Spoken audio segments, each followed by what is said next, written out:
Bonjour à tous, j'espère que vous allez dignement bien.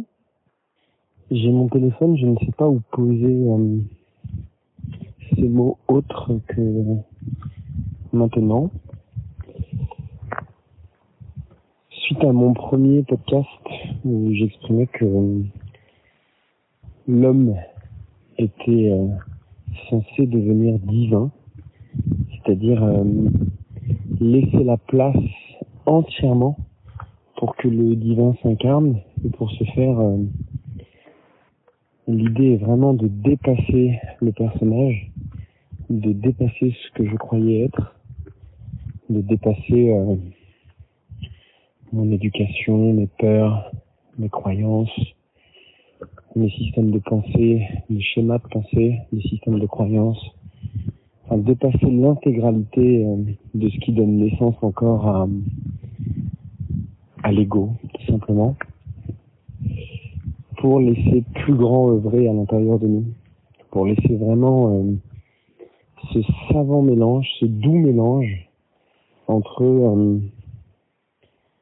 celui que je manifeste et le divin que je suis. Ce qui est assez incroyable, c'est quand on prend la grandeur du divin, on pourrait très bien se dire que il y a de la permanence. Quand on a touché le divin, la petite personne ou l'ego ne peut plus prendre place.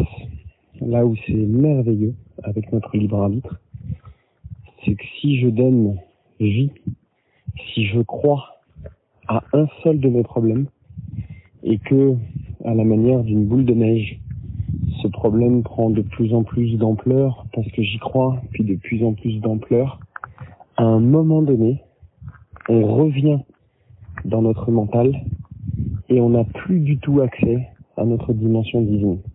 Elle est cachée tout en dessous et le mental, nos croyances, nos préoccupations ont pris toute la place. Et c'est assez fort de constater que l'homme est à la hauteur du divin. C'est-à-dire c'est la même puissance. Et le choix, nous l'avons jusqu'au bout. Et l'amour du divin en nous laisse ce choix à chaque instant, à chaque respiration, à chaque souffle. Et la seule chose qu'on peut faire, c'est poser un choix d'un côté ou poser un choix de l'autre. Ne pas poser de choix, c'est évidemment continuer à nourrir l'ancien, à continuer à nourrir le personnage.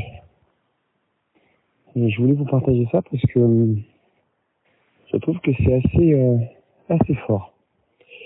Voilà, je vous embrasse très très fort. À bientôt.